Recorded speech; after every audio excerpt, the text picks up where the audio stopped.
രണ്ട് കാര്യങ്ങളാണ് എനിക്ക് പറയാനുള്ളത്. ഒന്ന്, ഞാൻ പറഞ്ഞില്ലേ 2006 ഞാൻ കാഞ്ചനാമ്മയുമായി സംസാരിക്കുമ്പോൾ 2006 ഈ പടം തുടങ്ങുന്ന ഷൂട്ടിങ്ങിൻ്റെ പിന്നെ ആ ഘട്ടം വരെ സംസാരിച്ചുകൊണ്ടിരിക്കുന്ന സമയത്ത് കാഞ്ചനയിടത്തേക്ക് മൊയ്തീൻ എന്ന് കേൾക്കുമ്പോൾ തന്നെ കണ്ണ് നിറയും, അസ്വസ്ഥയാവും. അല്ലെങ്കിൽ മൊയ്തീൻ്റെ വേർപാടിനെ കുറിച്ച് ഓർക്കുമ്പോൾ അവർ ഭയങ്കരമായി മാനസികമായി സംഘർഷങ്ങളുണ്ടാകുന്നു. അവർക്ക് ഇപ്പോൾ ഈ സ്ക്രീനിൽ കണ്ട് ബഹുമാനായ VM സുധീരൻ, സത്യൻ അന്തിക്കാട്, പിന്നെ സാധാരണക്കാരായ ജനങ്ങൾ, രമേശ് ചെന്നിത്തല, പിന്നെ അതായത് ഉന്നതങ്ങൾ മുതൽ സാധാരണക്കാരായ വീട്ടമ്മമാരും അല്ലാതെ സുഹൃത്തുക്കളും മാധ്യമപ്രവർത്തകരും സിനിമ അഭിനേതാക്കൾ ഉൾപ്പെടെ അവർക്ക് ഈ സിനിമ കണ്ടിട്ട് 2-3 ദിവസത്തേക്ക് മാനസികമായി അവർ സംഘർഷം അനുഭവിക്കുന്നു. എനിക്കറിയാം, ഞാൻ ഈ ഉദാഹരണത്തിന് തിരുവനന്തപുരം പ്രസ് ക്ലബിൻ്റെ അവർക്ക് വേണ്ടിയിട്ടൊരു പ്രിവ്യൂ ഷോ തിരുവനന്തപുരത്ത് വെച്ചിരുന്നു. ഇത്ര കഠിനമായ വാർത്തകൾ കൈകാര്യം ചെയ്യുകയും കഠിനമായ വിഷയങ്ങൾ കൈകാര്യം ചെയ്യപ്പെടുന്ന മാധ്യമപ്രവർത്തകർ, മുതിർന്ന മാധ്യമപ്രവർത്തകർ, അവർ കണ്ണ് നിറഞ്ഞിട്ടാണ് ഈ സിനിമ കണ്ടിറങ്ങി വരുന്നത്. ഒരു വീട്ടമ്മ എന്നെ ഒന്നിലധികം പേര്, അതിൽ വളരെ ഉദാഹരണത്തിന് ഒരാൾ കോഴിക്കോട് നിന്ന് വിളിച്ചിട്ട് പറയുന്നു, മോനെ ഇന്നലെ രാത്രി ഞാൻ വൈകിട്ട് 6 മണിക്കുള്ള ഷോ കണ്ടു, ഇന്നിപ്പം വൈകിട്ട് 4 മണിയായി, വൈകുന്നേരം 4 മണിയായി, എനിക്ക് എൻ്റെ കണ്ണിലെ കണ്ണുനീരടങ്ങുന്നില്ല, എനിക്കൊന്നും ചെയ്യാൻ പറ്റുന്നില്ല, എൻ്റെ മക്കളെ കാര്യം നോക്കാൻ പറ്റുന്നില്ല എന്നൊരു ഭയങ്കരമായി അസ്വസ്ഥമായി സംസാരിക്കുന്നു. എൻ്റെ ഒരൊറ്റ ചോദ്യം, ആ കാഞ്ചനാമ്മ ഈ പടം കണ്ടാൽ, എൻ്റെ സത്യസന്ധമായി പറയണം, അവർ ഈ പടം കാണരുതെന്നാണ് എൻ്റെ ആഗ്രഹം.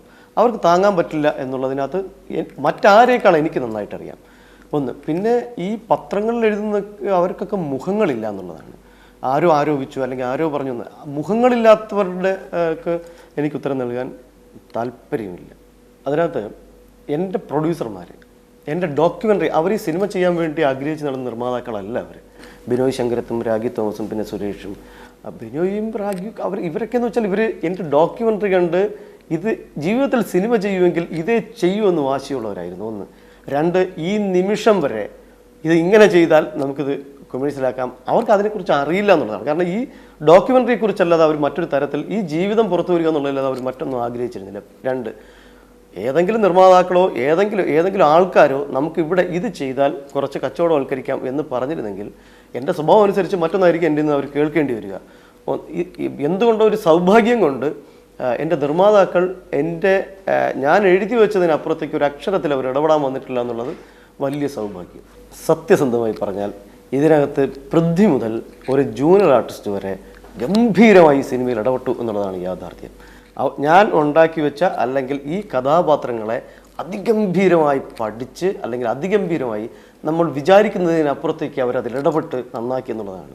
അതിൻ്റെ തിരക്കഥയിലോ കാരണം അവരാരും ആ തരത്തിൽ നിങ്ങൾ ഉദ്ദേശിച്ച തരത്തിൽ ഇടപെടാൻ ആർക്കും അതിനകത്ത് വകുപ്പില്ല എന്നുള്ളതാണ്.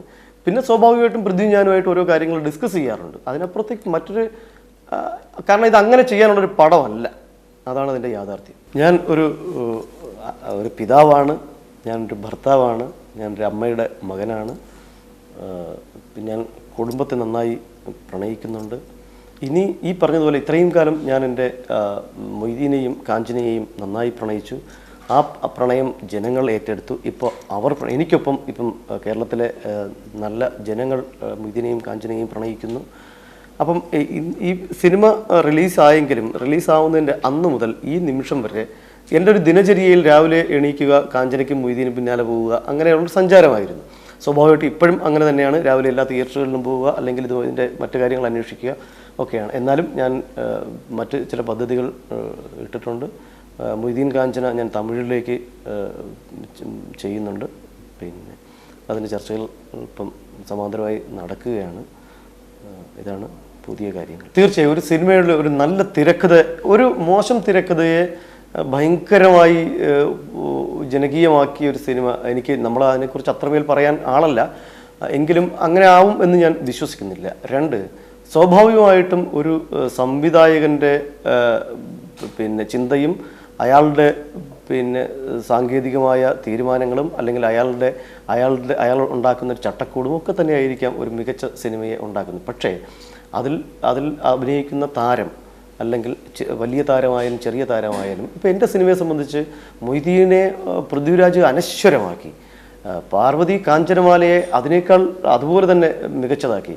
അതിനകത്ത് അഭിനയിച്ച അപ്പുവേട്ടൻ്റെ ക്യാരക്ടറായാലും ലെനയുടെ ക്യാരക്ടറായാലും സായിച്ചേട്ടൻ്റെ ക്യാരക്ടറായാലും ഓരോന്നും ഒരു കുഞ്ഞ് ആർട്ടിസ്റ്റ് പോലും ഭ്രാന്തം വേലായുധൻ ഒരക്ഷരം പോലും ഇതിനകത്ത് സംസാരിക്കാനില്ല. പക്ഷേ ഇപ്പോഴും ജനങ്ങളുടെ മനസ്സിൽ ഭ്രാന്തം വേലായുധനുണ്ട്. ഞാനൊരു 7000-ഓളം പേരെ കോഴിക്കോട് വെച്ച് ഓഡിഷൻ നടത്തിയിട്ടാണ് ഈ താരങ്ങളെല്ലാം കൊച്ചു കൊച്ചു താരങ്ങളെല്ലാം കണ്ടുപിടിക്കുന്നത്. അപ്പം ഇതിനകത്ത് ഈ പറയുന്നത് പോലെ ഒരു സംവിധായകൻ ഉണ്ടാക്കി വെക്കുന്ന ചട്ടക്കൂട്, അതിനുവേണ്ടി അയാൾ വെക്കുന്ന മനസ്സ്, അതൊക്കെ വളരെ പ്രധാനം തന്നെയാണ്.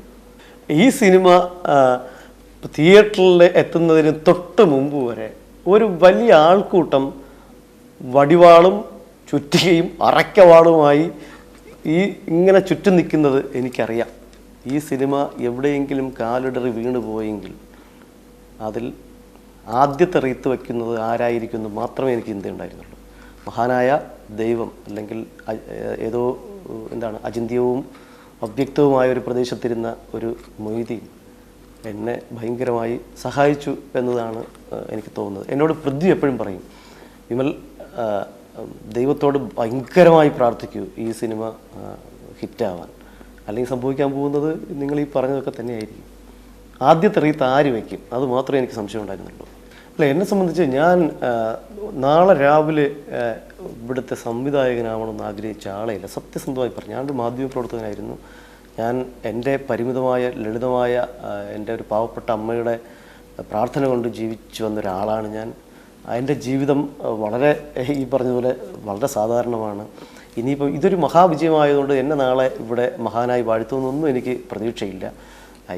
കഴിയാവുന്ന നല്ല തിരക്കഥകൾ കിട്ടുമ്പോൾ നല്ല സിനിമകൾ ഉണ്ടാക്കണമെന്നുള്ളതല്ലാതെ ഈ മഹാന്മാരെ പിന്തുടർന്ന് സഞ്ചരിക്കുക, അല്ലെങ്കിൽ അവസരം കിട്ടുമെങ്കിൽ അങ്ങനെ തന്നെ ആവണം, അതിനപ്പുറത്തേക്ക് നമുക്ക് വലിയ ജീവിത ലക്ഷ്യങ്ങളോ ഒന്നും വാസ്തവത്തിലില്ല.